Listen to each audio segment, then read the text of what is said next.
Tu m'entends un peu trop fort? Non, j'ai rien dit, je t'entends. C'est-à-dire que tu es bien, tu es en forme, surtout que tu... Mais c'est bien parce qu'on ne vient pas avec de la tristesse. Pour parler Malgré le temps. de Winnie Mandela, Oui. parce qu'en fait, on ne va pas pleurer Winnie Mandela, on la célèbre. Ah, c'est bien dit ça. C'est joliment dit. J'espère Voilà, que ça correspond avec ce dont je vais parler. Non, mais moi, au moins, je le dis là. Winnie, on ne la pleure pas, on la célèbre. Ah, d'accord. C'est ça. Mais, alors ça, je ne sais pas si je peux dire ça comme ça. Tu vas te servir, servir entre guillemets, du décès de Winnie Mandela pour parler d'un sujet jadique. Jadien. Pour parler d'un sujet jadien. C'est l'héritage de Winnie Mandela, mais au regard des luttes des femmes noires. Tout à fait. Héritage de Winnie Madikizela Mandela. Ok. Au regard des luttes des femmes noires. Pourquoi ça, en fait, on en a parlé, j'ai vu, je voyais ça venir. Tu sais quoi, je vais me taire, je vais t'écouter. Merci Cyril. Oui, c'est mieux, c'est mieux. Donc, comme ce n'est pas, je pense que ce n'est pas une information qui est passée inaperçue. Quoi, le sujet jadien? Non, le sujet de Winnie Madikizela Mandela est décédée le 2 avril 2018. Donc, nous sommes le jeudi 5. Elle est décédée donc lundi. En début de semaine. J'avais prévu une autre chronique. Mais bon, mon producteur est arrivé dans mes messages privés de Facebook en capital. Winnie est décédée, il va falloir en parler. Donc voilà, la chronique a été modifiée, séance tenante. Tu ne t'en es pas plaint? Non, jamais. Bon, je ne me plains jamais quand tu modifies mes plans, Cyril. Alors, tout d'abord, très étrange le son du micro. Comme point d'entrée, première critique qu'on peut facilement donner, c'est que de nombreux journaux, nombreux réseaux sociaux, journaux, médias, notamment Libération en France, ont fait leur une comme Winnie Mandela, ex-femme de Nelson Mandela, est décédée. Donc ça, c'était le titre, le gros titre. Winnie Mandela, ex-femme de Nelson Mandela, est décédée. Je crois qu'il y a même des journaux qui ont écrit l'ex-femme de Nelson Mandela, Winnie Mandela. Donc on met d'abord Nelson avant de mettre Winnie. Est décédée. Et quelque chose me dit que c'est là où... Bon, ça m'a pas surprise, mais c'est venu me chercher comme d'habitude. Hein. On réduit immédiatement la grande dame à son statut marital et à son mari, à l'héritage de son mari, puisqu'il est impossible d'aborder le travail de Winnie Mandela sans parler de Nelson Mandela. Ce qui est en quelque part l'angle que je vais utiliser pour parler finalement de l'héritage de Winnie Madikizela Mandela. Pourquoi? Parce que eh bien, le traitement médiatique qui est fait autour d'elle n'est pas en soi une exception, mais plutôt la règle. Quand vous regardez un petit peu l'héritage des femmes noires dans le milieu militant, dans le milieu révolutionnaire, dans le milieu des luttes, c'est la règle, c'est-à-dire qu'elles sont soit systématiquement complètement invisibilisées, on n'a jamais entendu parler d'elles, soit on entend parler d'elles seulement dans l'ombre de leur mari. Hein? Donc, elles sont associées à une grande icône. Et il se trouve qu'elle, c'était la femme de l'icône. Donc, elle a fait son job de la femme de l'icône, mais c'était la femme de l'icône. Donc, j'ai trouvé ça particulièrement intéressant parce que ça symbolise en fait un habitus. Donc, c'est clairement quelque chose qui se retrouve. Et je me suis dit, tiens, qu'est-ce qu'on va faire? On va utiliser un petit peu les stéréotypes en fait associés aux femmes noires pour un petit peu décoder la manière dont est formulé l'héritage de Winnie Madikizela Mandela, parce que contrairement à l'héritage de Nelson Mandela, c'est un héritage particulièrement controversé. Ça, c'est aussi le mot qui est le plus revenu autour de la couverture médiatique de sa mort. L'icône, la femme controversée, est décédée. Donc j'ai envie de dire, on va aller voir comment cette controverse, comment cet héritage se crée, ce discours. Donc tout d'abord, comme je l'ai dit, l'un des premiers enjeux liés à Winnie Mandela, et surtout l'un des premiers enjeux liés au travail des femmes noires dans les luttes, c'est l'invisibilisation de ce travail. Comme je l'ai dit, Winnie Mandela, c'est pas une exception, c'est plutôt la règle. J'ai envie de dire, je peux en citer des tas d'autres, notamment Suzanne Césaire. Est-ce que tu as entendu parler de Suzanne Césaire, il faut que j'avoue, mais vraiment, que c'est lors de notre discussion, oui. Dans le but de ta chronique, que j'ai entendu le nom de Suzanne Césaire. Et d'après toi, Suzanne Césaire, du coup, tu entends Suzanne Césaire, tu penses à... Oh non, ne me dis pas que c'est pas vrai. C'est la femme d'Aimé Césaire, exactement. Okay. C'est la femme d'Aimé Césaire. Très peu de personnes ont entendu parler de Suzanne Césaire. Tu n'avais jamais entendu parler d'elle. C'est vrai, je ne me suis jamais intéressée au fait quelle est son épouse. Pourtant, Aimé Césaire, grand nom notamment de l'histoire du concept du mouvement de la négritude, Et il faut savoir que l'histoire du terme de la négritude, lorsque vous regardez un peu tous ces grands penseurs qui ont participé, il n'y a que des noms masculins. Alors qu'en réalité, Suzanne Césaire était également une grande penseuse. Elle a écrit des essais qu'elle a publiés sur le journal Tropique. Elle a énormément travaillé autour de la notion de négritude et même pour certains historiens, j'ai pu trouver, elle a commencé à travailler autour de ces termes, autour de ces concepts chocs, bien avant finalement Aimé Césaire et la popularisation du terme. Donc c'est pour montrer un peu, voilà, Winnie Mandela, on peut en trouver d'autres. Il y a donc Suzanne Césaire, il y a Betty Shabazz, Shabazz. Malcolm X. Yes. Souvent, donc, on met l'accent sur Malcolm X, mais je rappelle, Malcolm X, il est décédé tôt. Il a fait énormément de choses, mais il est décédé tôt. Et c'est quand même Betty Shabazz qui va faire en sorte de maintenir la lutte et l'héritage de Malcolm X bien après finalement la mort de Malcolm X. Il y a quand même énormément de travail qui passe donc par Betty Shabazz. Coretta Scott King. Hier, là, on en parlait. On va en parler un peu plus tard. Oui, Dr. King, décédé hier, c'est pour ça d'ailleurs qu'on en parlait, anniversaire de la mort. Non, je ne vais rien dire parce que si je n'ai pas parlé de Suzanne et que Coretta, soudainement, je vais dire quelque chose. Ouais. Voilà. Donc, on me laisse continuer ma chronique. Oui, en fait, c'était juste pour associer un petit peu cette idée qu'il y a énormément de femmes dont le travail n'est connu que sous l'angle de leur mari. Et quelque part, on ne peut pas comprendre l'héritage de Winnie Madikizela Mandela sans prendre en compte déjà ce premier aspect, c'est-à-dire elles sont associées à. C'est leur travail en fonction d'eux. Et on peut compter sous le doigt d'une main le nombre de femmes noires dans le milieu révolutionnaire, le milieu des luttes, qu'on connaît sans qu'elles aient eu à passer par le mari ou sans qu'elles ne vivent dans l'ombre du mari. On pense à Angela Davis, par exemple, et on pense à Ashata Shakur aussi. C'est pas exhaustif, ma liste, mais c'est quand même très peu nombreux le nombre de femmes qui n'ont pas eu à passer par un homme. Pourtant, Winnie va le dire, il n'y aurait pas eu de Nelson Mandela si elle n'avait pas été là. Et c'est très intéressant parce que Winnie, et c'est ce qui fait partie également de sa controverse, c'est qu'elle va refuser de rester dans l'ombre de Nelson Mandela. Il faut aussi comprendre que Nelson Mandela a passé des décennies en prison, ce qu'on met souvent en avant, hein, le fameux long chemin vers la liberté. Et il n'est pas le seul. Beaucoup des membres de l'ANC vont être emprisonnés ou exilés. Et souvent, on oublie que pendant qu'ils sont en prison, le travail continue de se mener, la lutte continue de se mener, la lutte continue de se mener par les femmes. C'est-à-dire que c'est Winnie qui va refuser catégoriquement qu'on puisse oublier son mari et va travailler acharné, corps et âme, pour maintenir le nom de Nelson Mandela, maintenir le nom Mandela à la lutte. Et elle va le payer de sa liberté puisqu'elle est également emprisonnée, elle est également mise en exil, elle est également torturée par la police. Donc elle aussi, elle va être la cible de l'acharnement de la société, de l'apartheid. Mais souvent on oublie pour mettre en avant les plus de 20 ans qu'a passé Nelson Mandela en prison, ce que je ne veux pas diminuer. Mais on diminue souvent en fait le travail qui est fait pendant que lui il est en prison pour maintenir finalement, c'est parce qu'il n'avait pas le droit d'écrire, il n'avait pas le droit de publier. Donc ce qui fait qu'il se soit maintenu au devant de la lutte, c'était le travail notamment de sa femme, Winnie Madikizela Mandela. Donc ça on l'oublie souvent. Et or, quand on regarde l'histoire qui est faite de la libération de l'Afrique du Sud, c'est une histoire qui est écrite autour du nom des hommes. Il n'y a que les hommes qui apparaissent comme les grands libérateurs de l'Afrique du Sud, en oubliant complètement finalement le travail des femmes. Ce qui me permet du coup de passer au deuxième archétype associé finalement aux femmes noires, qui va être... En fait, tous les archétypes dont je parle des femmes noires, j'aurais pu utiliser Winnie comme exemple. Pendant toutes mes chroniques depuis un an, j'aurais pu utiliser Winnie. C'est-à-dire, on en avait parlé dans quelques chroniques, il y a 2 chroniques peut-être, la mère noire.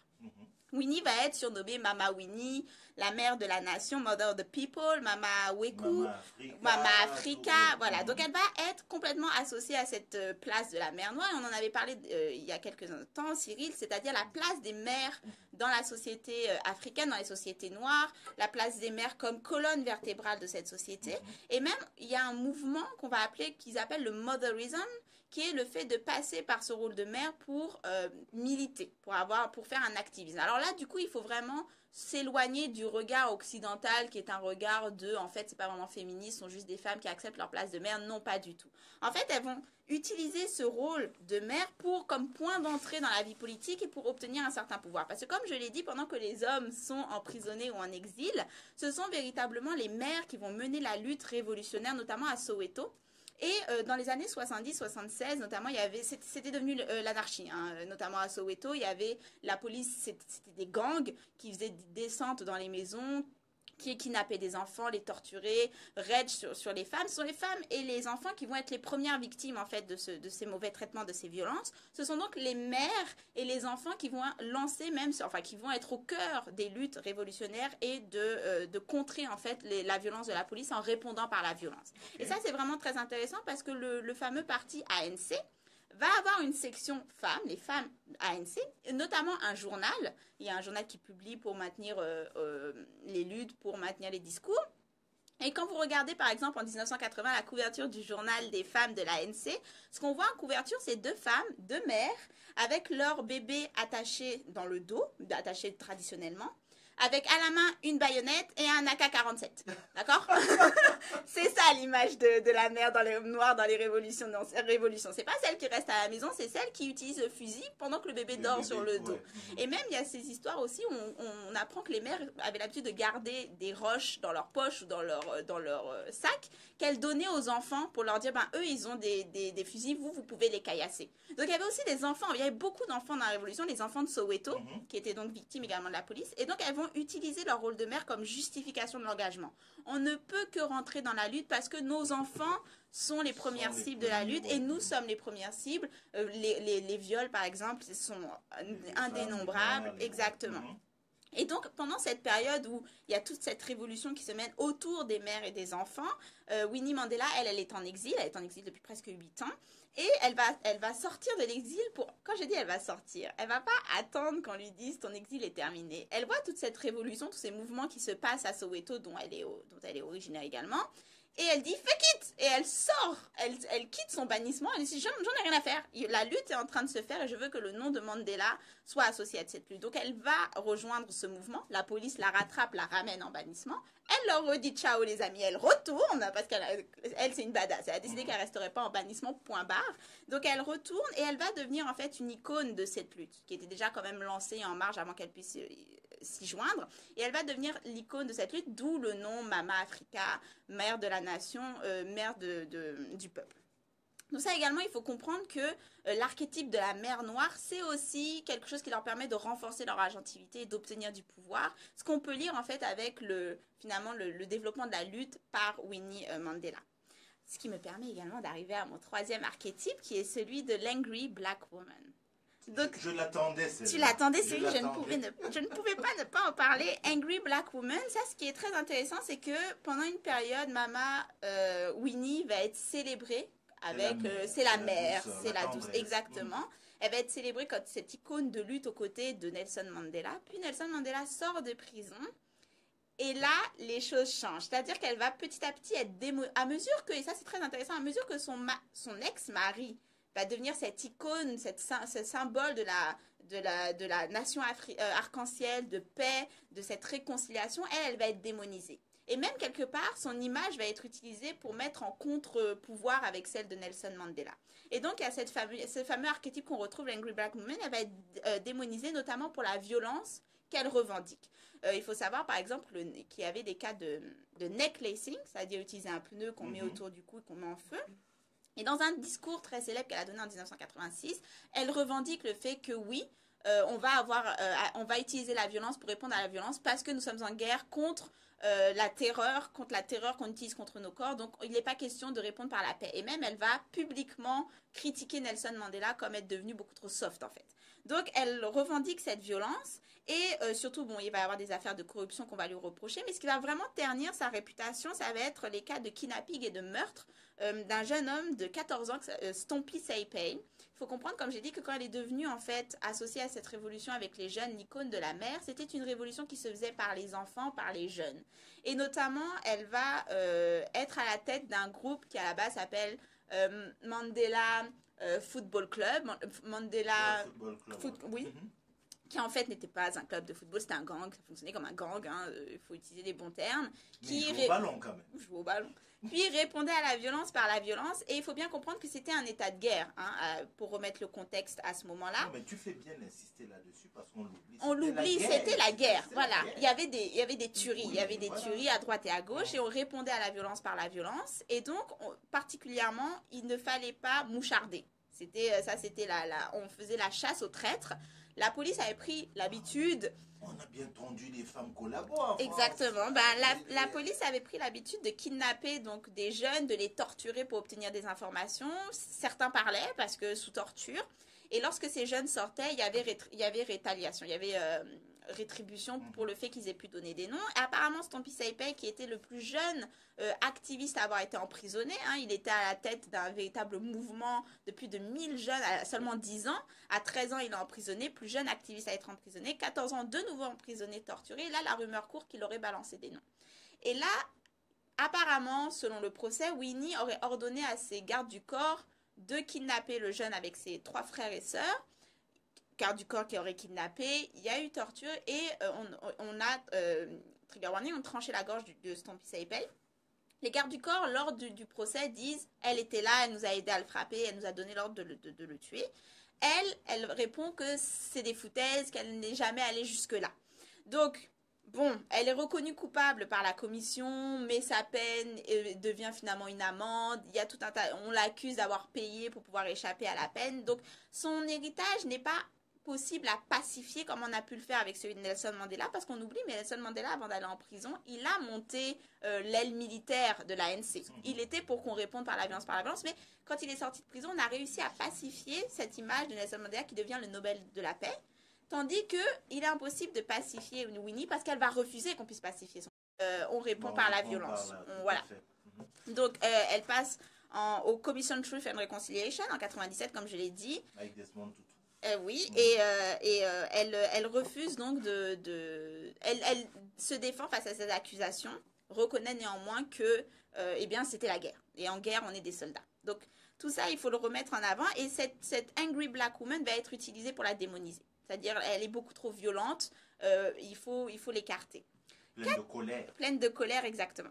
4e archétype, là un peu plus poussé, j'imagine, c'est le fameux Ride or Die. Est-ce que tu as déjà entendu parler de ça? De toi, oui. Oui, le Ride or Die, c'est quand même une dimension assez importante lorsqu'on parle de Black Love. C'est cette Ride or Die, si vous connaissez Beyoncé et Jay-Z, ils ont une musique là-dessus.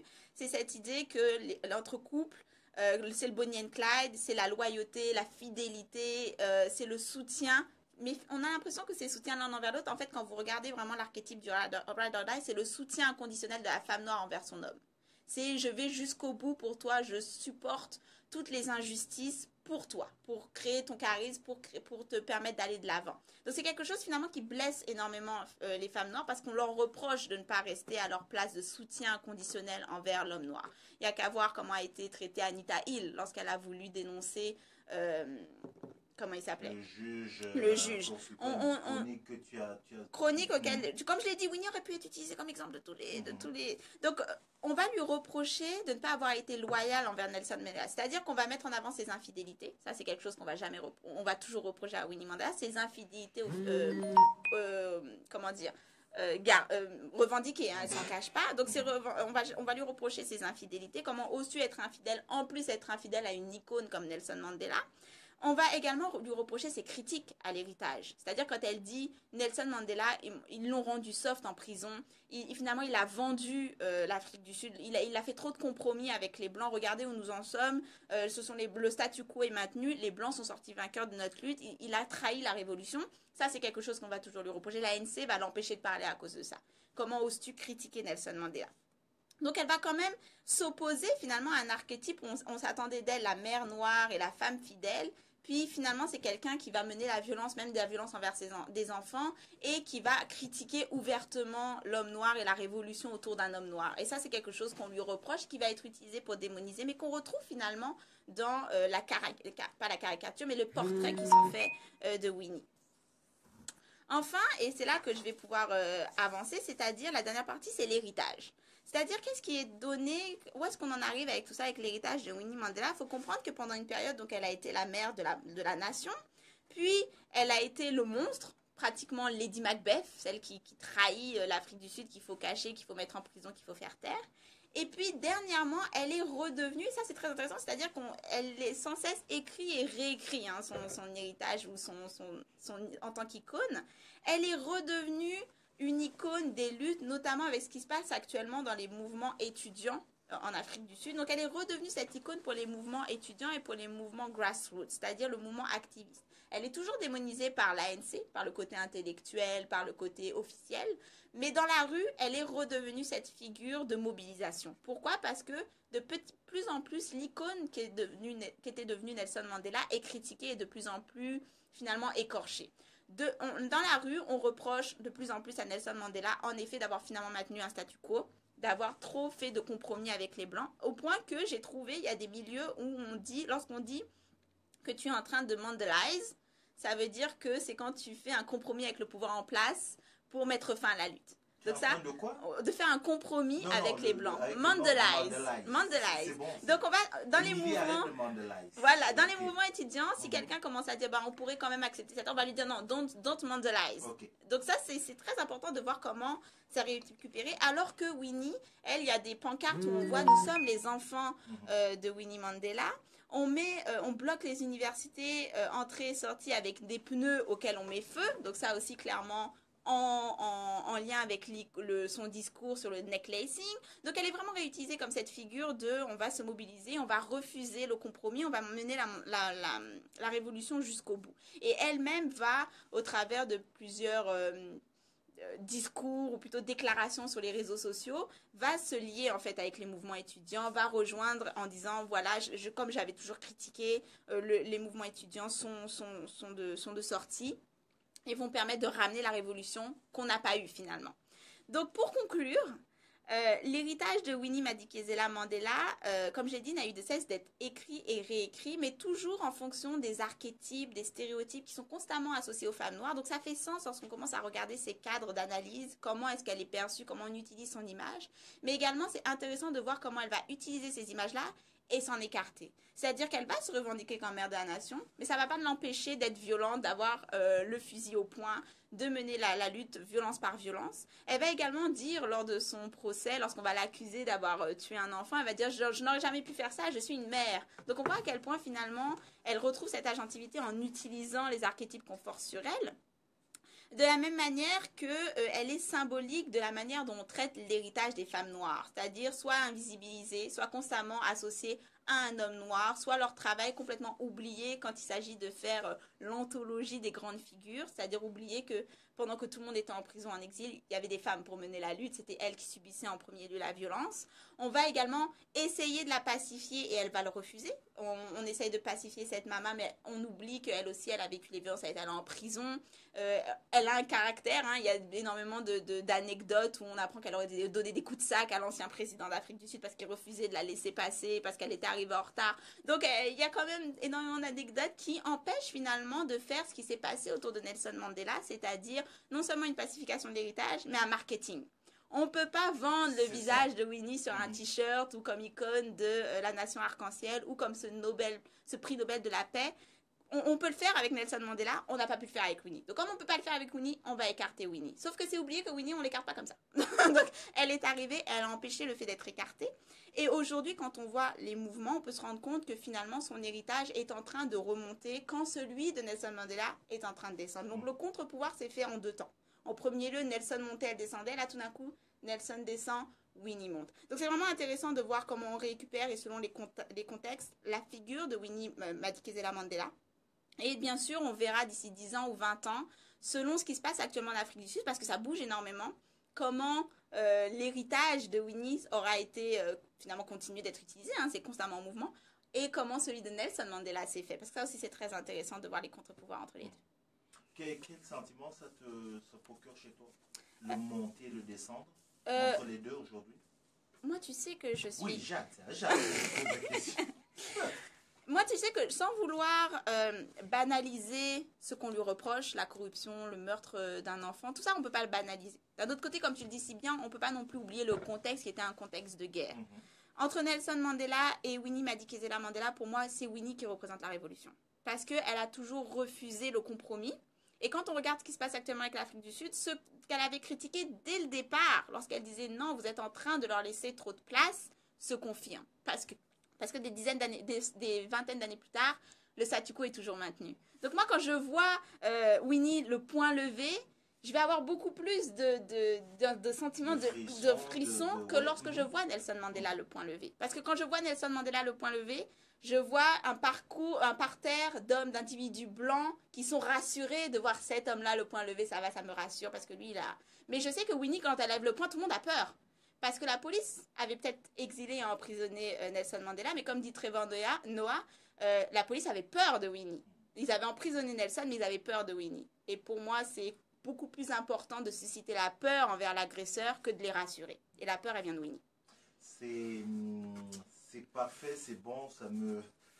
Je pense là, pendant que tu parlais, je pensais à quelqu'un qui, comme on dit, qui est un doyen ici, néanmoins confrère, c'est Johnny Kahn, et qui, justement, quand on a parlé de la mort de Winnie et tout ça, il dit, et puisqu'il a fait une mention de ça sur Facebook, en disant, Winnie, on l'a démonisé, mais, comment ça s'appelle? C'était avec... quand Nelson a pactisé avec lui il dit l'Empire. Quand Nelson a pactisé avec l'Empire, ben c'est Winnie qui a fait la... Exactement, c'est vraiment intéressant de voir. Mais tu parlais de marketing, de t-shirts, c'est un peu anecdotique, mais aujourd'hui, cette image du point levé de Winnie Mandela, ça va être comme la casquette du Che demain. C'est-à-dire que Che Guevara, tu vois un peu... Malheureusement, j'espère que non.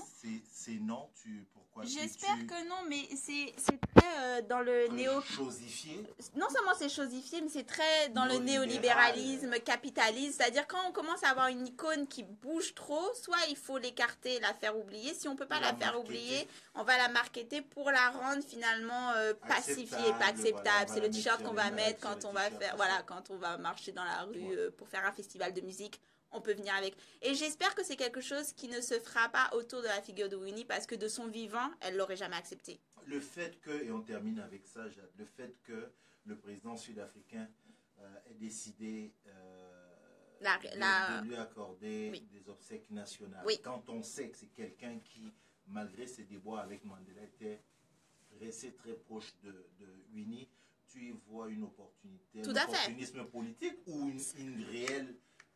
un réel sentiment. Il ne faut pas oublier que c'est aussi l'ANC. Le président en place est toujours l'ANC. L'ANC et Winnie Mandela, c'est une histoire d'amour-haine. Oui, et puis c'est un président qui vient d'arriver. Il est arrivé depuis quoi? Février en place. Donc oui, il y a quand même quelque chose de politique là-dessus parce que, comme je l'ai dit, c'est une figure qui est actuellement immobilisée dans les mouvements de critique du gouvernement. Donc la manière dont le gouvernement va gérer l'après Winnie, ses funérailles, va être scrutée. S'il y avait eu une volonté de ignorer ou même de manquer de respect à la mort de cette icône, ça aurait eu des répercussions énormes dans la rue. Donc le fait qu'il ait décidé qu'on va faire les funérailles nationales, pour moi, j'y vois aussi une démarche politique. J'y vois aussi une démarche de, regardez, on s'est réconcilié avec elle. L'ANC, Winnie, finalement, on était copains comme cochons, ce qui n'est pas le cas. Mais on va lui accorder tout l'honneur qu'on lui a peut-être pas donné de son vivant. C'est une démarche politique. L'Afrique du Sud, c'est quand même quelque chose d'extrêmement instable, de manière politique. Pas instable dans le sens la démocratie pourrait tomber, mais instable dans le sens soutien de la rue envers cette démocratie. Je finis. J'ai déjà dit ça fait deux fois. Ça fait deux fois. Mais de l'autre côté, là, quand je dis de l'autre côté, là, en face, là, dans ta caméra, là, ils nous comprennent. Aziz Fall, ici à Montréal, a parlé de ça en disant qu'on se serve à la limite de ce décès de Winnie, parce que le parc, l'espace qui a été accordé ici à Nelson Mandela, c'était Mandela et Winnie. Oui. Et on a débaptisé Winnie quand c'était justement ce jeu de contre-pouvoir. De contre-pouvoir, quand elle descendait, sa notoriété descendait. Et là, il dit c'est l'occasion de j'ai vu passer. Tu as vu passer. Et il y a des gens qui ont dit non. Oui. Ils ne veulent même pas qu'on rajoute son nom, quitte à lui faire un parc à elle, mais hors de question de refaire le parc avec Nelson et Winnie. Et j'imagine que Jade est tout à fait OK avec ça. C'est-à-dire que il ne faut pas oublier quand même que... Finit, hein, et là, on finit.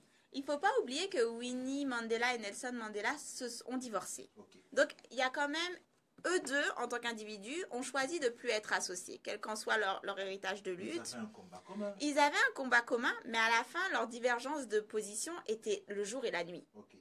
Il ne faut pas oublier quand même que les critiques de Winnie Madikizela Mandela envers Nelson étaient virulentes. Donc, il y a quand même eu une volonté de séparation qu'il faut respecter là-dessus. Après, il faut aussi voir que moi c'est une critique que j'ai personnelle, donc là c'est mon avis personnel, les mouvements de lutte, les mouvements sociaux, les mouvements révolutionnaires, on a un problème avec les leaders. C'est-à-dire qu'on a absolument besoin d'avoir un leader, de un. Il faut constamment que... Alors, quand on regarde l'histoire des luttes, les leaders, c'est toujours des hommes masculins, cis. Il faut une icône qui va mobiliser cette lutte. Moi, je considère que c'est un problème avec les luttes. On ne devrait pas avoir besoin d'une seule. C'est ce qui souvent a cassé la lutte, parce que lorsqu'on perd cette icône, ou lorsqu'il nous fait défaut, ou lorsqu'il nous trahit, la lutte se renverse. Les luttes devraient rester plurielles. Bon, ça c'est mon avis personnel. Donc il y a un problème, ça peut se discuter.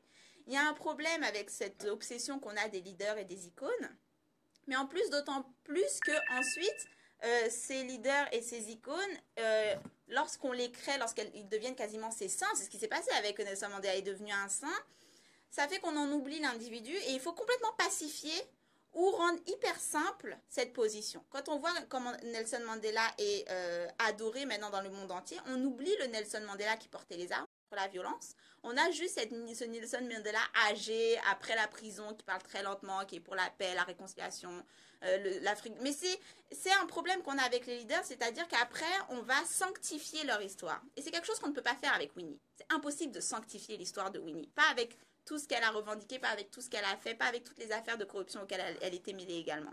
Donc on ne peut pas sanctifier Winnie, donc forcément lui donner un parc, et c'est quelque chose que je trouve vraiment intéressant, c'est que finalement, quelque part, elle empêche le marketing, elle empêche de rendre les choses simples. Elle empêche au capitalisme, au marketing, à la mode de s'emparer d'elle aussi facilement. Parce qu'elle est restée complexe jusqu'au bout et parce qu'elle est restée radicale jusqu'au bout. Donc après, tu vois, quand la première chose qui vient, c'est cette idée de on va rebaptiser les parcs. Oui, mais enfin, les parcs, c'est important, la mémoire, c'est important, mais la lutte, elle n'est pas encore terminée. La lutte, elle est en train de se mener. Et le fait que la première chose qu'on veuille penser, c'est à quel lieu on va nommer pour, c'est un problème. Parce que ça veut dire qu'on arrête de penser à la lutte et à ce qu'il faut être fait, et on pense juste à quel souvenir on va laisser. Que le parc soit nommé Winnie ou pas, je pense pas que ça va la faire se retourner dans sa tombe. Hein. On s'en fiche un petit peu. Mais justement, le fait qu'elle ait rendu ça compliqué, qu'on puisse nommer un parc de son nom et puis passer à autre chose, ça, c'est ce qui faisait toute sa grandeur. C'est une grande dame. C'est une grande dame, m'a dit Jade. Retenons cela. Merci beaucoup, Jade. Je t'en prie. La semaine prochaine, on va être plus Jade, plus débat en société. Merci à toi. Je t'en prie.